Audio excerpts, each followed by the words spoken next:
Salut les makers, c'est Brian, j'espère que... Quoi ça? Oui, comme vous pouvez le voir, j'ai changé le fond tueur en série que j'avais sur mes dernières vidéos. Il était temps que je le fasse. D'ailleurs, ça me donne une petite idée pour la vidéo d'aujourd'hui. Je vous montre? C'est parti. Et oui, comme vous pouvez le voir, j'ai changé le fond de mes vidéos. Ou plus exactement, c'est toujours le même. J'ai retiré les outils qu'il y avait sur le panneau mural, je l'ai décroché, je l'ai nettoyé, je l'ai poncé et je l'ai repeint. Enfin, du mieux que j'ai pu. Comme vous pouvez le voir, c'est pas parfait. Mais bon, c'est normal. Après 10 couches d'une peinture qui, soi-disant, ne nécessite pas de sous-couche et qui, en plus, avait besoin normalement que de 2 couches pour être parfaite, je me suis dit, il faut que j'arrête là, sinon je vais avoir plus de peinture que de bois sur le panneau et ça va servir à rien. Donc le matériau, c'est du contreplaqué, c'est un véritable buvard. Le machin, ça vous bouffe la peinture, mais à une vitesse impressionnante. Les 2 premières couches que j'ai mis, j'avais l'impression que j'avais pas mis de peinture dessus. Enfin bref, c'est pas grave, parce que là, ça fait quand même plus propre. Ça éclaircit un petit peu, franchement, c'est mieux. Alors évidemment, pour l'instant, c'est encore un peu vide. Et je vais pas remettre les outils que j'avais dessus. Non, ça servira à rien. Ce que je vais faire, probablement installer une étagère à une bonne hauteur pour pouvoir mettre des petits outils, des rangements, un fer à souder pourquoi pas, et pourquoi pas aussi ma Tronxy X1, ma petite imprimante 3D. Donc, vous voyez, elle est plutôt petite, donc je pense qu'elle pourrait rentrer sur une petite étagère, elle n'est pas super lourde, donc il n'y a pas besoin que ce soit quelque chose de massif. Et après sur le mur, je vais sans doute installer des panneaux muraux perforés. Vous savez, ces espèces de panneaux muraux où il y a plein de trous et vous pouvez accrocher différents outils. Et surtout, vous pouvez les déplacer et les réorganiser comme vous voulez. Et quand j'ai réfléchi à tout ce que j'allais faire en fait sur ce panneau, je me suis rappelé de ce modèle que je vous ai présenté dans une précédente vidéo où je vous présentais différents rangements pour atelier. L'avantage de ce modèle, c'est qu'il a 2 trous, un de chaque côté, ici et ici, pour qu'on puisse le monter sur un mur. Et donc ça m'a donné l'idée pour cette vidéo, à savoir que je vais vous présenter une nouvelle sélection d'objets pour organiser votre atelier, mais cette fois, qui s'accroche au mur. Timelapse. Et évidemment, encore une fois, je n'ai pas tout filmé, forcément. Déjà parce qu'il y a pas mal de modèles, et surtout parce que je n'ai pas tout imprimé sur mon Anycubic. Là, ce que vous voyez, c'est sur l'Anycubic, mais j'ai également imprimé sur une autre imprimante et en même temps. Du coup, je ne pouvais pas tout filmer en même temps. Puis bon, les timelapses, c'est juste là pour apporter un petit peu de contenu et combler un petit peu le trou. Voilà, c'est tout. Et vous montrer comment c'est fait aussi. Donc bien évidemment, je vous mets tous les liens des modèles dans la description. Je vous mets également le lien de la recherche que j'ai faite pour pouvoir trouver d'autres modèles au cas où. Et bon, tout vient de Thingiverse, comme d'habitude. Et c'est fini. Bien, donc j'ai sous les yeux la sélection d'objets dont je voulais vous parler. Et on va commencer de suite avec celui-ci. Donc celui-ci, vous le connaissez. Je ne l'ai pas imprimé là, mais il fait partie de cette sélection. C'est celui qui m'a donné l'idée. Donc il s'agit d'un rangement vertical alvéolaire, vous voyez, il y a des hexagones, qui peut s'accrocher au mur. Donc il s'était imprimé sur mon Anycubic sans aucun problème. Il a fallu quand même 7-8 heures, je crois, de mémoire pour pouvoir l'imprimer.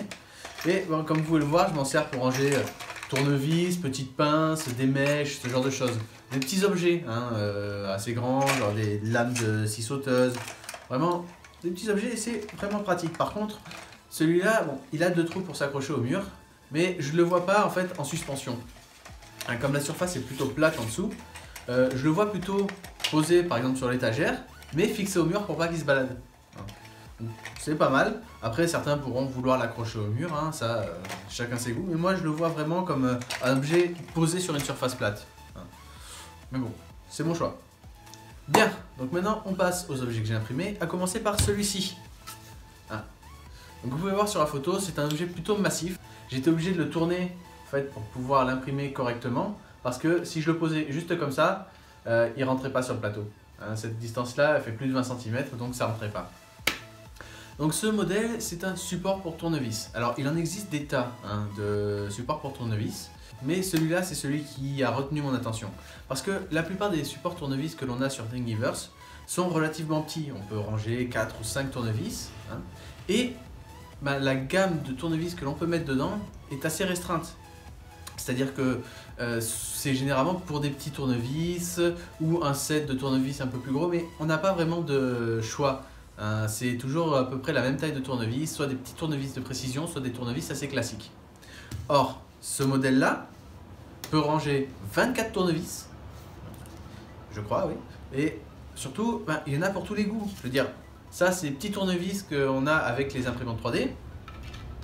Ça rentre nickel. Ça, c'est un tournevis plus gros, hein, on ne se sert pas vraiment de ça sur une imprimante 3D. Ça rentre nickel aussi. Hein. Donc ce modèle-là, c'est imprimé sur ma Tronxy X5. C'est une imprimante que j'ai depuis quelques semaines, je ne vous ai pas encore fait de vidéo, il y en a une qui est en préparation dessus. Hein. J'attends de bien maîtriser la bête et de bien la comprendre. Mais bon, donc vous pouvez la voir en photo, là c'est l'image que j'ai prise sur internet. Franchement, c'est une bonne petite machine.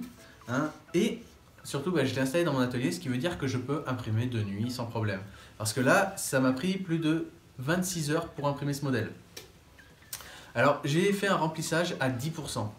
Et pour ce genre de modèle, vous n'avez pas vraiment besoin de plus. Je vous explique. C'est vrai qu'on associe généralement le remplissage d'une pièce avec sa robustesse. Sauf que ce n'est pas complètement vrai. Le remplissage est là aussi juste pour remplir le modèle et faire un petit peu office de support interne pour par exemple ces parties plates hein, qui vont reposer sur le remplissage. Mais ce que vous voulez changer comme paramètre pour faire des modèles robustes, comme celui-là qui va par exemple se prendre pas mal de coups de tournevis une fois qu'il sera installé, voilà. Ce que vous voulez, c'est augmenter l'épaisseur des murs. Donc l'épaisseur des murs, c'est un paramètre que vous avez sur Cura et sur tous les slicers qui va en fait déterminer l'épaisseur de plastique plein que vous aurez avant d'atteindre le remplissage. Et en fait, c'est ça également qui va déterminer la robustesse de votre matériau. Là, j'ai pas forcément besoin qu'il soit bien lourd, bien costaud, j'ai besoin qu'il résiste au choc. Et si je veux que ça résiste au choc, il faut que j'augmente l'épaisseur de coque. Cette épaisseur de coque va me permettre vraiment d'avoir un modèle plus épais, avec une peau plus épaisse tout simplement. Donc là, normalement, une épaisseur de coque classique, c'est 0,8 pour les modèles classiques. Hein. C'est ce que j'utilise généralement sur tous mes prints. Pour celui-là, j'ai utilisé 1,6 mm hein, au lieu de 0,8, le double. Parce que je voulais vraiment que ce soit résistant, parce qu'au fil du temps, à force de prendre et de retirer des tournevis, les gros tournevis qui vont remettre des gros chocs, et les petits tournevis bien fins qui vont aller se planter dedans, j'ai besoin que ce soit résistant. Donc j'ai mis 1,6. Et pour des gros modèles comme ça, c'est suffisant. Si les modèles sont plus petits, forcément, il n'y a pas besoin forcément d'aller aussi haut, 1,2 ça suffit. Bref, donc j'ai choisi ce modèle, comme vous pouvez le voir, on peut l'accrocher au mur. Hein. Donc il y a 2 trous pour les vis, à voir si je peux utiliser ça directement sur le panneau mural ou pas. Hein, celui-là, j'ai pas l'impression qu'il y ait besoin qu'il soit posé, surtout que les tournevis traversent. Hein.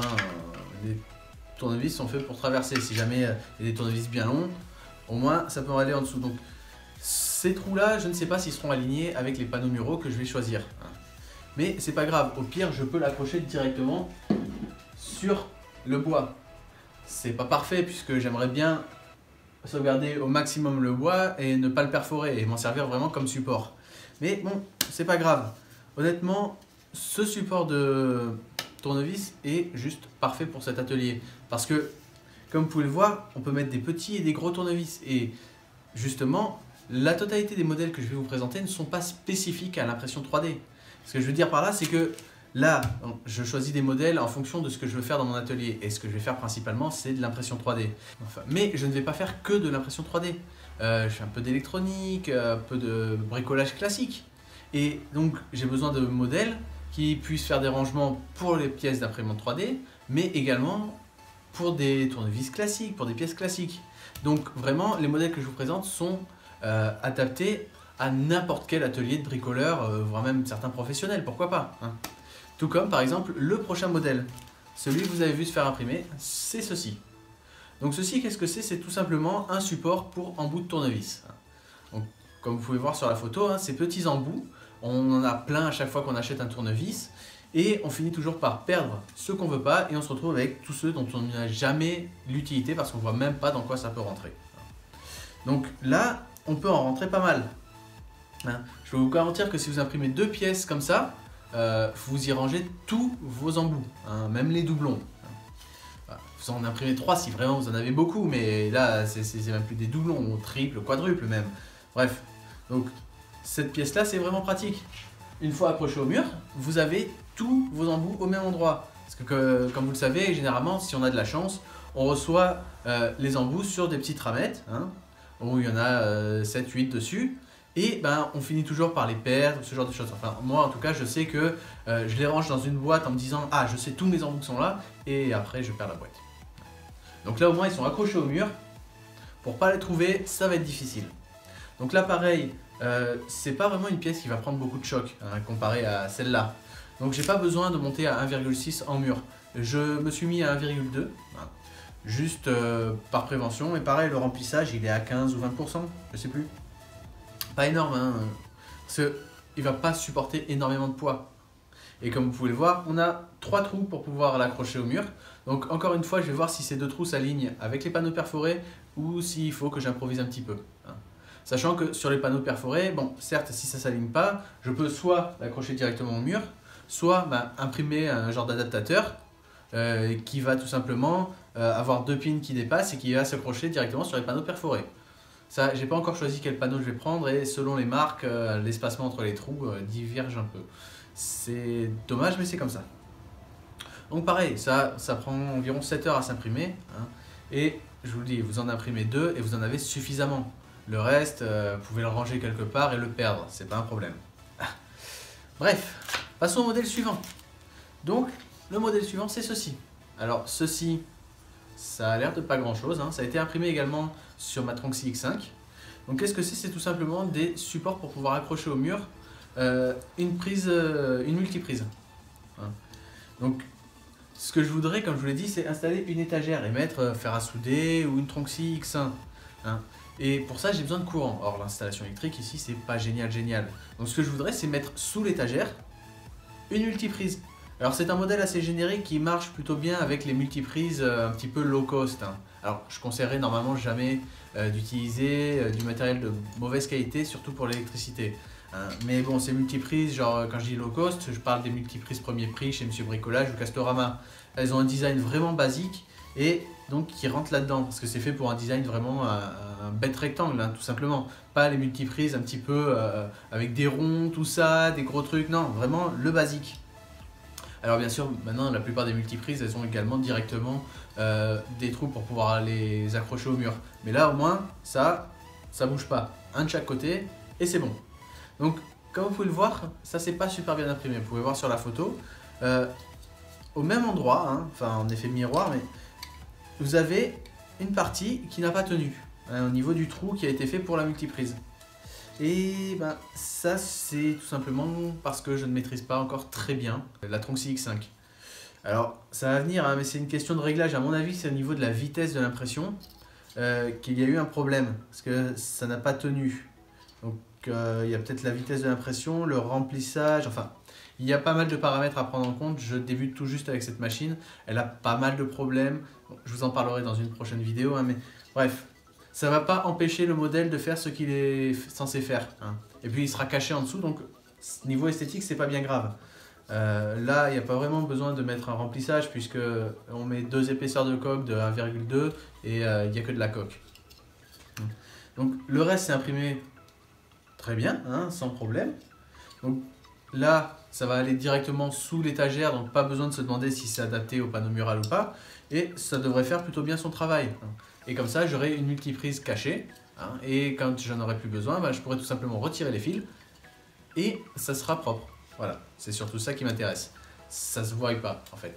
Comme ça, ça fait tout un peu plus propre, hein, c'est le but. Donc, pas grand chose à dire sur ce modèle, mis à part ce petit défaut ici. Rien de vraiment particulier. Hein. Donc on passe au dernier modèle. Alors celui-là, c'est plus un choix personnel qu'autre chose. Hein. Ce que je voulais, c'était pouvoir ranger mon téléphone quelque part dans l'atelier. Et du coup, j'ai cherché pendant pas mal de temps un modèle de support mural pour téléphone. Alors, c'est pas extrêmement dur à faire, hein, c'est vraiment basique. Il suffit d'avoir les dimensions de son téléphone, mais j'avais pas envie de me prendre trop la tête. Je voulais voir ce qui était déjà fait. Et il y en a un sur Thingiverse où on peut soi-disant le customiser, c'est-à-dire l'adapter à ce que je veux faire, hein, à la taille de mon téléphone, sauf que ça marchait pas, je sais pas pourquoi. Alors j'ai trouvé ceci. C'est plutôt costaud, hein, c'est plutôt massif. Hein. Là-dessus, il y a n'importe quel téléphone qui va. Hein. Je vous le montre bien avec mon téléphone, mais il est en train de me filmer. Hein. Donc là, gros modèle. Vous voyez, les trous sont énormes, donc pas besoin de se demander si ça passera sur le panneau mural, ça passera. Hein. Y a un peu de warping ici, hein.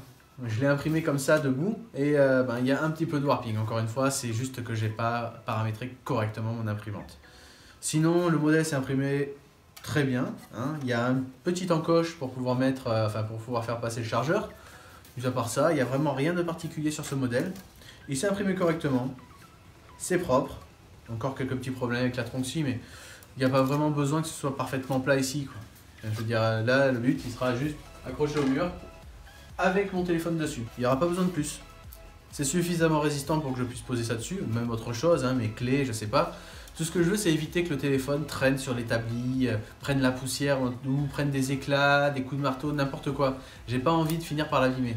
Donc, ce que je veux, c'est vraiment avoir un endroit où je vais poser le téléphone et pas autre chose. Là, comme ça, au moins, je serai un peu plus serein dans mon atelier. Et voilà, donc c'est tout pour cette vidéo. J'espère que ça vous a plu. N'hésitez pas à me dire ce que vous avez pensé de ces modèles dans les commentaires. Il y a aussi pas mal d'autres modèles que j'aurais pu faire, d'autres supports, d'autres types de rangements, mais au bout d'un moment, il faut en faire un minimum quand même. Donc n'hésitez pas à me dire ce que vous en pensez. Je vous rappelle également qu'il vous reste une semaine pour participer au giveaway et tenter de gagner ceci. Un petit porte-bloc-notes format A7, découpé sur ma CNC laser. Donc je vous mets le lien dans la description également. Comme d'habitude, si la vidéo vous a plu, je vous invite à mettre un pouce bleu, à la partager sur les réseaux sociaux, à vous abonner à la chaîne si ce n'est pas déjà fait. Et moi je vous dis à très vite. Ciao!